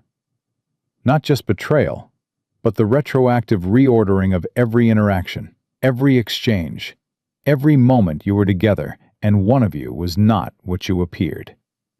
She recognized that feeling intimately. How long? Eli said, very quietly. 2 years at least, Thomas said, possibly from the beginning. Eli was quiet. He stood, walked to the window, stood there with both hands flat on the sill and his back to the room. Maggie watched his shoulders, and she understood what was happening in the space behind them, and she did not rush it. After a moment, Clara's voice came from the top of the ladder, quiet and uncertain. Mama, is something wrong? No, sweetheart, Maggie said, not looking away from Eli's back. Everything is fine. Stay up there a little longer. A pause. Then Clara's footsteps retreated. Thomas looked at Maggie. She looked back at him. He nodded, very slightly, the nod of one person acknowledging to another that they are handling something correctly. Franklin Hess has been reporting our movements, Eli said from the window, still not turning. My trips into town. When I filed the easement response. He stopped. When Dorothy's letter was sent to Missouri. The room understood what that meant at the same moment. He knew you were coming, Thomas said to Maggie. McAllister knew before you arrived. Which means the land assessor's wife wasn't improvised, Maggie said. He'd been planning that visit since before I stepped off the stage. He thought a woman fresh from Missouri, with your history, 2 weeks into a strange marriage, would be easier to approach than you turned out to be, Thomas said. There was something in his voice that was almost satisfaction. He calculated incorrectly. Eli turned from the window. His face was controlled. The anger was there. She could see it in the set of his jaw, the way his hands were slightly too still. But he was holding it with both hands, the way a man holds something that needs to be directed rather than released. Hess comes to me, he said, not the other way. I don't ride to his place. I don't send word. I don't let him know we know. When he comes here next, I talk to him the same way I always have. And then? Maggie asked. And then we give him something to report. Eli looked at her.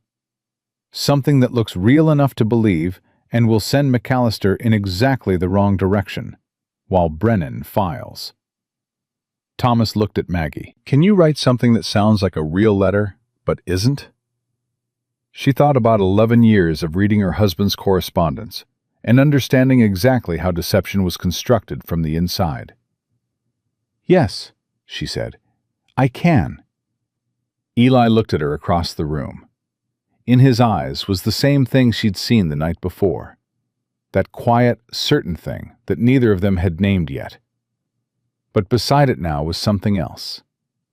The specific expression of a man who has been fighting alone for a long time and has just, for the first time, looked to his right and found someone standing there.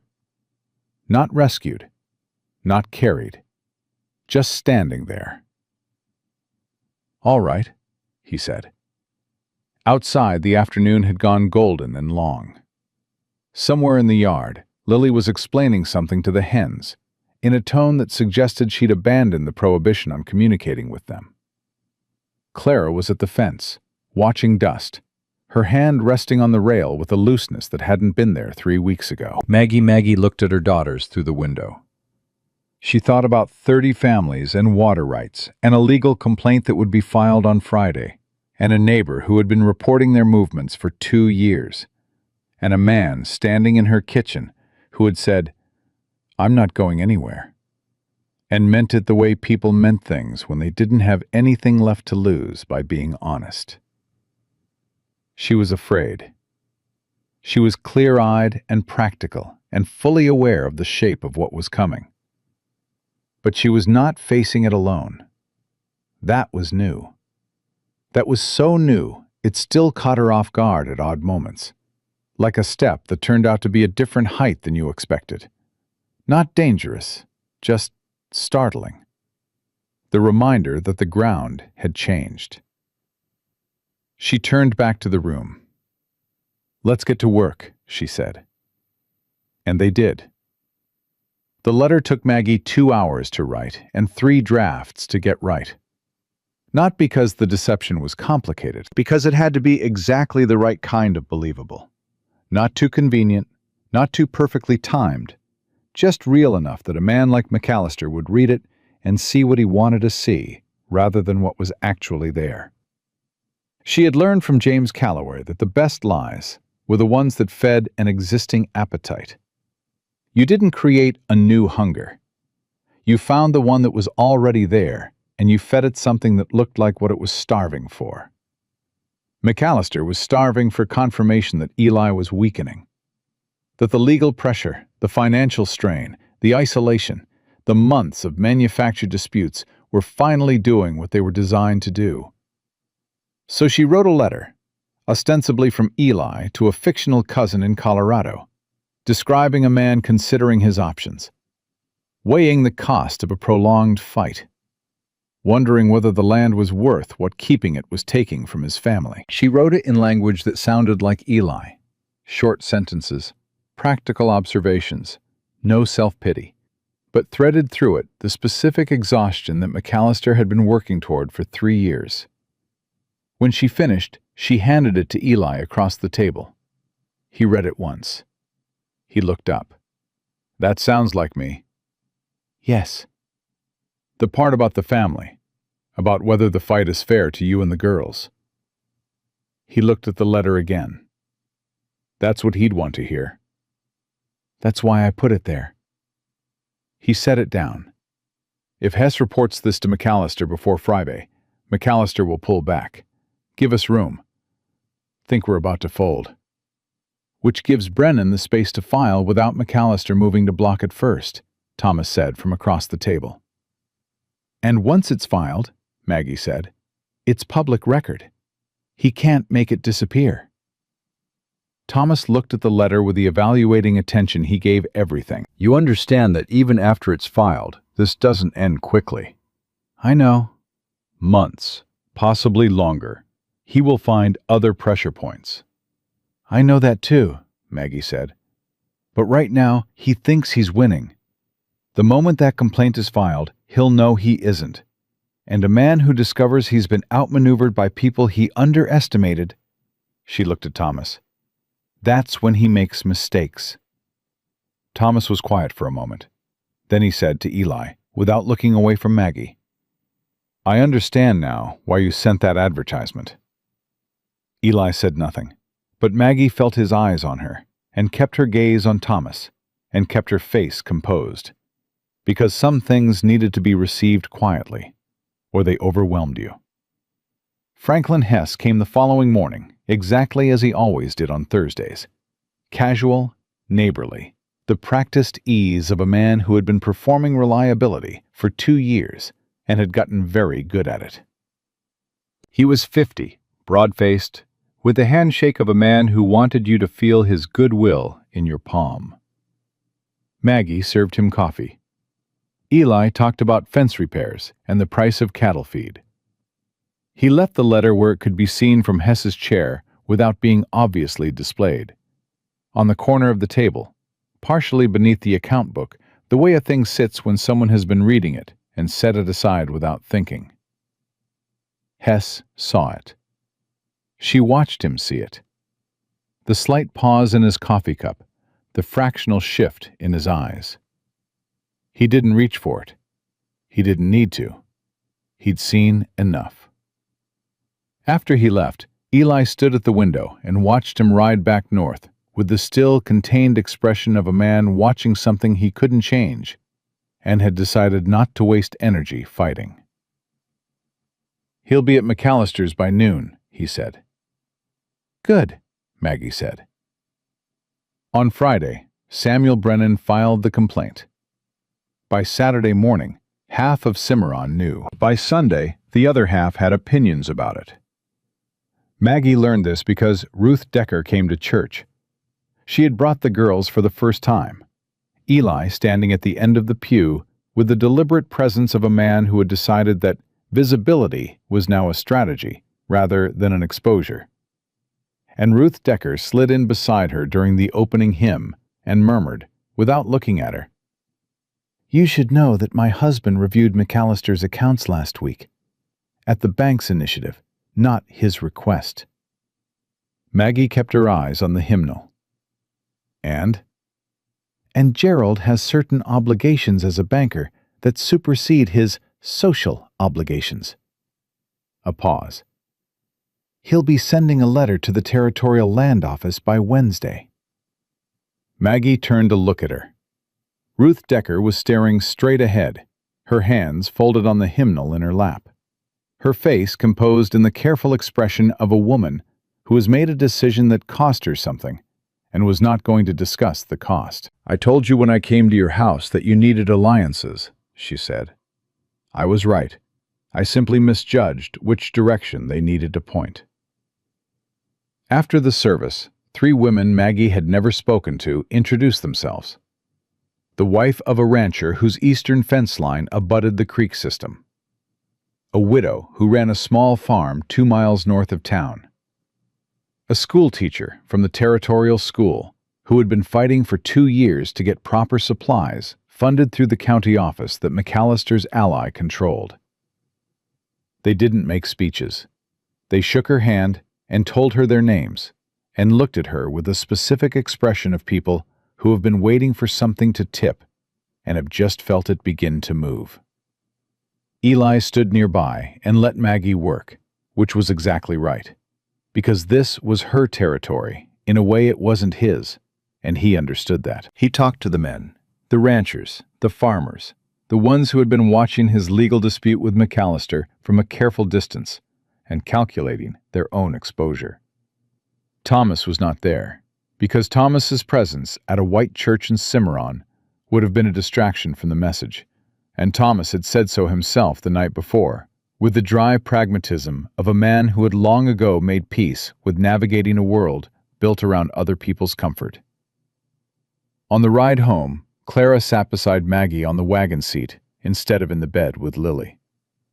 "Mrs. Decker was talking to you," she said. "She was." "She doesn't seem like she likes you."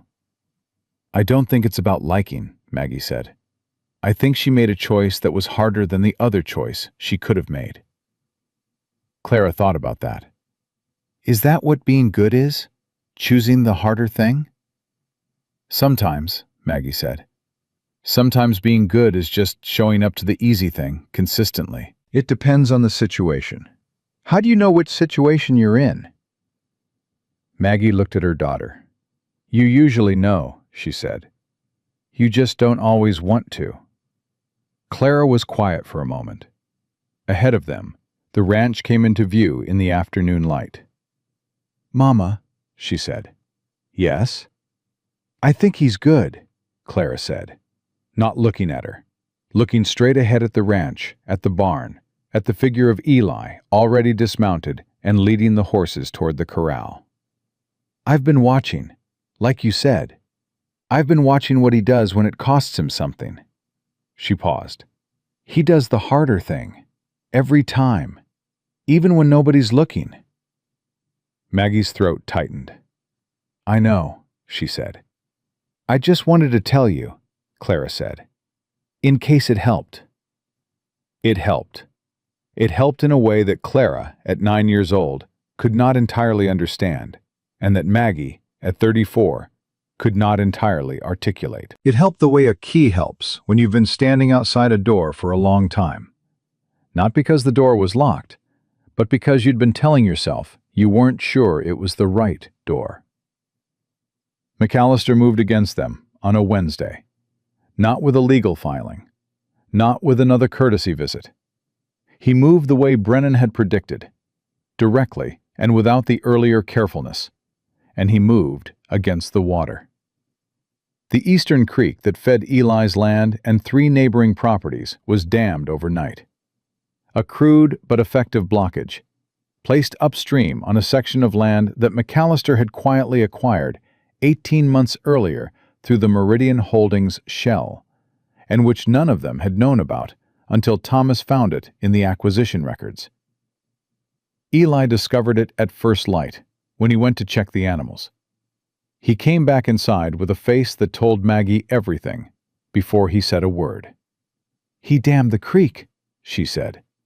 "Upstream, maybe a quarter mile." He went to the gun case, unlocked it, stood there for a moment, not reaching for anything, just standing there with his hand on the wood of the case, deciding.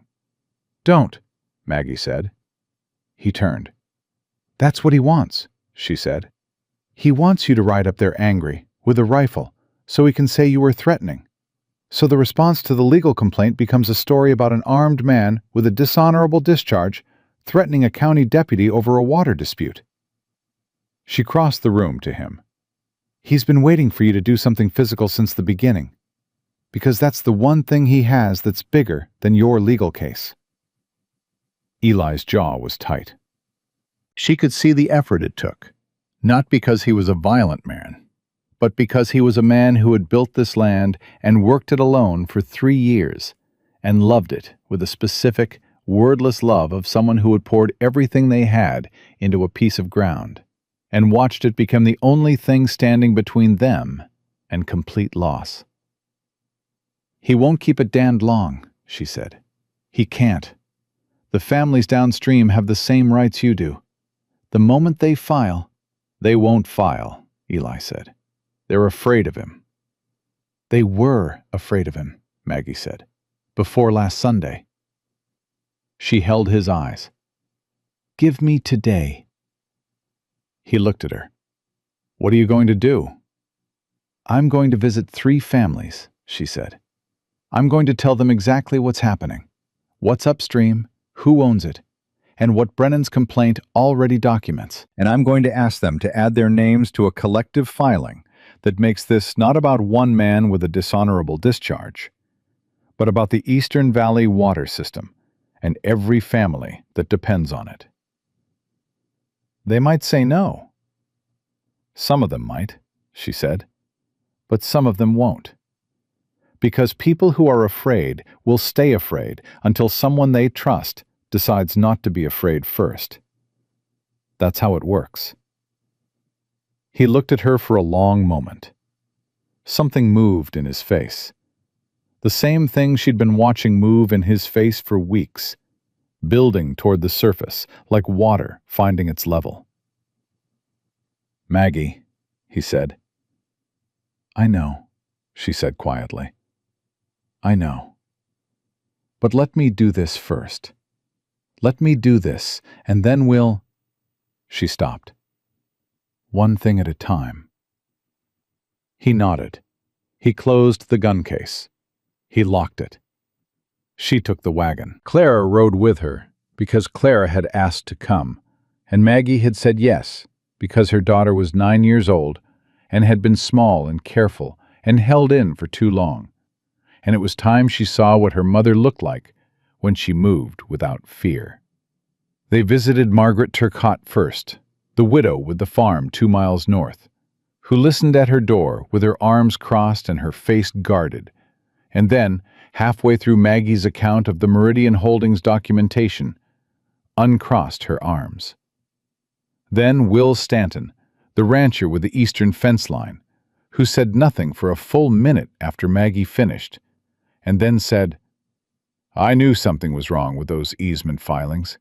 I knew it, and I didn't push because I didn't think I could win." And then the Galvez family, 3 miles out, who had arrived from Texas 4 years ago and built their farm from raw land, and whose water access ran through the same creek system, and who had been receiving the same manufactured pressure from McAllister's office that Eli had been receiving, just quieter, because they had even less legal standing to fight back, and McAllister knew it. Rosa Galvez looked at Maggie across her kitchen table and said, in the careful English of someone conducting a translation in real time, "You are not afraid?" "I'm very afraid," Maggie said. "But I'm more afraid of what happens if we don't do this." Rosa looked at her husband. He looked at her. Something passed between them that needed no translation. "We sign," he said. By the time Maggie drove back toward the ranch in the late afternoon, she had 4 families committed to the collective filing. She had written statements from 3 of them, signed, witnessed by Clara, who had sat at each kitchen table with the absolute gravity of a child who understood that what she was watching mattered. She had the names of 2 more families she hadn't been able to reach who Thomas said he could contact. She was 2 miles from home when she saw the rider.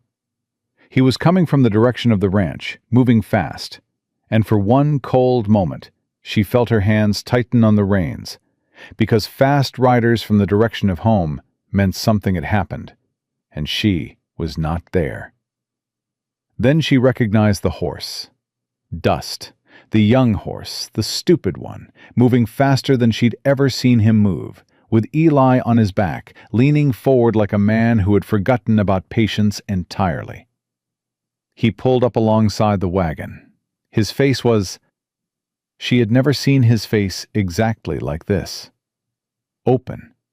Unguarded. The specific expression of a man who has been holding something for so long that putting it down changes the shape of his whole body. "Thomas rode to Brennan," he said, slightly out of breath. "The territorial governor's office sent a letter. They received our complaint and 3 supporting documents from Gerald Decker's bank. They're launching a formal investigation into Meridian Holdings and McAllister's land acquisitions." He looked at her. "They're sending a federal land agent. McAllister has been told to cease all activity regarding disputed properties pending the investigation." Clara made a sound beside Maggie. Not a word, just a sound, small and sharp, like something that had been held too tight, finally releasing. Maggie sat with it for a moment. She let it move through her. The relief, the exhaustion behind the relief, the full weight of what had been held and could now, slowly, begin to be set down. "The dam?" she asked. He had it cleared by noon, before the letter even arrived. Eli's eyes were steady on her. He knew. Hess must have told him the collective filing was coming. So he moved first to look cooperative. Doesn't matter how it looks. The investigation is opened. Brennan says once federal land agents start pulling Meridian's acquisition records, the legislative connection will surface. It's not a matter of if anymore. Maggie nodded. She took a slow breath. She looked at the road ahead, at the ranch coming into view, at the ordinary beauty of a place she had arrived at 6 weeks ago as a stranger, and now could not imagine leaving. "You rode out to tell me," she said. "I didn't want you to come home to it second-hand." She looked at him on that young horse, slightly disheveled, entirely unguarded. And she thought about what it meant that his first instinct when good news arrived was to ride out and find her. Not to wait, not to let her come home and discover it, to ride out and find her and tell her face to face because she had earned that, because they had done this together, because that was how it worked between people who had decided to be honest with each other, regardless of what it cost. "Eli," she said. "Yes?" "I need you to take Clara home." She glanced at her daughter. I'll be right behind you. I need a few minutes." Clara looked at her with those old eyes. Then she looked at Eli. She climbed from the wagon seat to Dust's back behind Eli, with the careful confidence of a girl who had been learning to trust her own weight in new places. And Eli turned the horse toward home, and Maggie watched them go. She sat in the wagon alone on the road and let herself feel everything she had been managing for 6 weeks. The fear she'd ridden in on. The 2 years before that. The specific grinding exhaustion of being responsible for everything. Of never being allowed to be uncertain. Of smiling at her daughters every morning with the steadiness she manufactured because they needed it, and she was the only one there to provide it. She let herself feel it, and then she let it go. Not all at once, not forever. But she opened her hands and stopped gripping it so hard. The way you stop gripping something once you understand you're allowed to put it down. Then she picked up the reins and drove home. Eli was in the yard when she arrived. He took the horses without a word, and she went inside, and Clara was at the table writing in her school book, and Lily was asleep on the settee with her boots still on, and the lamp was lit, and the stove was warm, and the house smelled like coffee and the cedar of the walls, and the specific combination of things that meant home. She hung up her coat. She stood in the center of the room. Eli came back in. He stood near the door, reading her the way he had learned to read her. Not intrusively, just attentively. The focused care of a man who had decided that paying attention was the most important thing he could offer. "Clara," Maggie said, "take your sister up to the loft." Clara looked up from her school book. She looked at Maggie. She looked at Eli. She was 9 years old, and she missed nothing. She closed her school book and gathered Lily from the settee with the practiced ease of a big sister, and she carried her to the ladder and got them both up without waking her, and she did not ask any questions, which was itself a kind of grace. The loft went quiet. Maggie looked at Eli across the room. "I went to that barn," she said, "3 nights ago, while you were gone. I looked at the cradle. He was very still. You built it for a future you didn't know the shape of yet," she said. "And then the shape you thought it was going to be walked away, and you covered it up, but you didn't throw it away." She crossed the room toward him. "Because you're not a man who throws things away. You told me that the first night." "I remember." "I've been throwing things away for 2 years," she said. "Piece by piece. Every time something hurt too much to keep carrying. I threw away the idea that I could read people. I threw away the idea that I deserved a home that was mine. I threw away—" Her voice caught, just once, briefly. She steadied it. "I threw away the idea that a man could look at me and see something worth staying for, and mean it." He said nothing. He waited. "I don't want to throw those things away anymore," she said. "I want to be done with that. I want to stop getting up every morning and deciding how much I'm allowed to want." She was standing very close to him now, looking up at his face, at those gray eyes that had been honest with her from the first day, even when honesty was inconvenient, and sometimes especially then. "I know it's only been 6 weeks." "I know that too," he said. "I know there's still McAllister, and the investigation, and months of things we can't see yet." "I know that too. And I know I'm not easy," she said.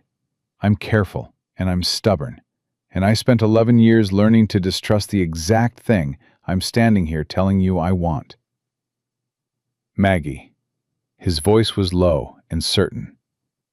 "I know." "Then you should also know," she said, "that when you rode out to find me this afternoon, instead of waiting for me to come home, that was the moment. That was the thing that did it." She looked at him steadily. "Not the cradle, not the carved horses, not any of the things that were already wonderful. Just you, Riding out on that stupid horse to tell me good news to my face because you didn't want me to hear it secondhand? She paused. That's the thing I didn't know I was waiting for. He reached up and touched her face.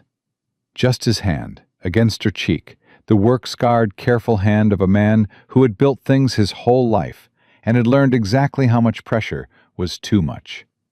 She leaned into it. I'm not going to tell you it's going to be easy, he said. I know. I'm not going to tell you I won't get things wrong. I know that too. But I'm going to tell you, he said, and his voice had that quality it got when he was saying something he had thought about for a long time and had been waiting for the right moment to say, that I have not wanted anything in a long time. I had closed that off. I thought it was better, cleaner, to just work and keep the land and not want anything that could be taken. His thumb moved against her cheek. You walked into my house, and in 3 days you found a billing discrepancy I've been paying for 18 months, defended me to a woman I'd never been able to get through to, and looked at that cradle in my barn and understood what it meant without me having to explain it. He looked at her. I started wanting things again before I had permission to. She closed the distance. She kissed him the way she did everything now, deliberately, without apology, with the full weight of a woman who had finally decided that wanting something good was not the same as being foolish. His hand moved from her cheek to her hair, and she felt a particular quality of his stillness become something else. The stillness of a man who has arrived somewhere he had not allowed himself to imagine arriving, and is standing very carefully in it, trying not to break it with too much movement. They stood together in the lamplight, in a house that was both of theirs now, not just in legal fact, but in the deeper sense, the sense of two people who have mixed their worries and their mournings and their children and their fears together until the mixture is something neither of them could separate back out. Upstairs, Clara's voice drifted down, very quiet, reading to Lily from the book she'd been working through. Something ordinary and soft, a child's voice filling the dark spaces of a house that had been silent for too long. Eli pulled back just enough to look at her face. She looked back at his. The cradle, she said. What about it? Bring it inside. He looked at her.